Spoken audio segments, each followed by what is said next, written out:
So what are the implications of a leak this size? What will the fallout look like? Let's bring in Richard B. Strong. He's CEO of Frontline Anti-Bribery. We just had you on last week to talk about another big leak, Richard. We didn't think you'd have you on this soon. Let's remind everybody that you run this firm right now, but one of the reasons you run it is because you were involved in a corruption scandal. You were a wire for the feds.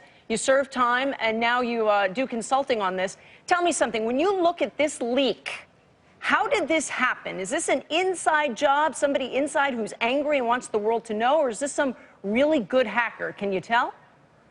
It's hard to tell yet, and I'm still trying to unpack all the documents and all the news reports, but it certainly demonstrates the ease at which criminals can access the global financial system.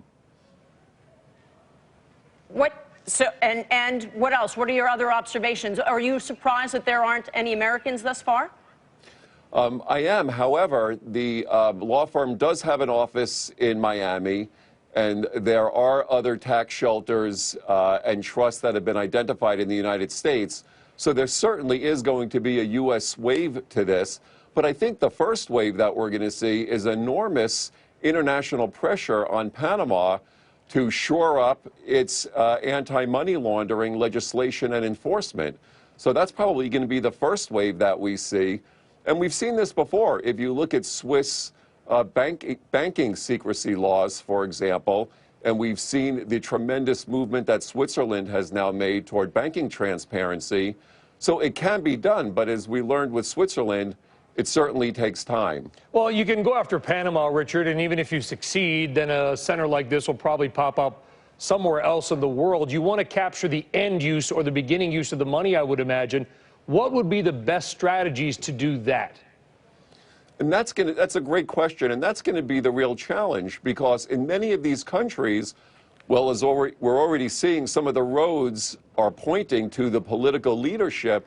What is going to be the local political will to address these issues, where you've got sort of an embedded culture that tolerates this type of secrecy?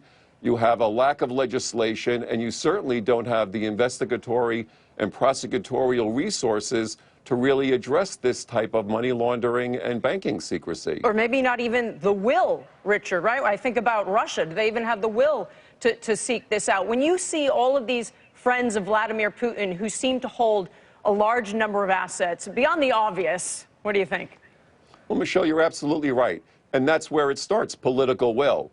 And if that is not there, we can't expect for legislation, for international law enforcement cooperation, and for those countries to participate in addressing these issues on the local level. But how do you have political will, Richard, when some of the people named are current leaders, former leaders, sons of former or current leaders, or related to current administrations?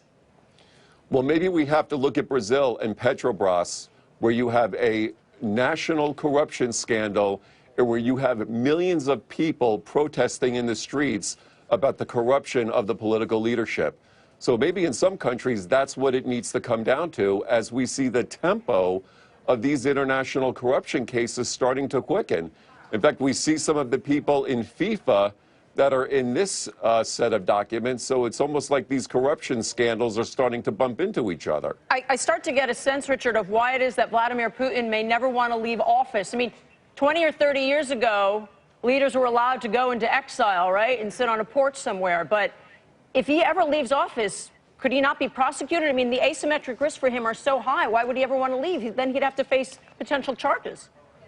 That's exactly right. And as we've seen with FIFA, the teeth of international law enforcement cooperation are very real. So that's an excellent point. Thanks, Richard. Richard, good to have you on. Richard B. Strong of Frontline Anti-Bribery. Thank you again. Appreciate it. Melissa. All right, guys, let's bring in Dom Chief for what is moving right now. You got a few names, Dom. A few names. We got to start with Pulte. Pulte Homes, one of the big home builders out there, down 7.5%. Executive shakeup. Their CEO is, in essence, being forced out. So we're watching those Pulte shares. They've lost about a quarter of their value over the past year, so we'll see what happens there. Another one to watch as well here. We'll move to the large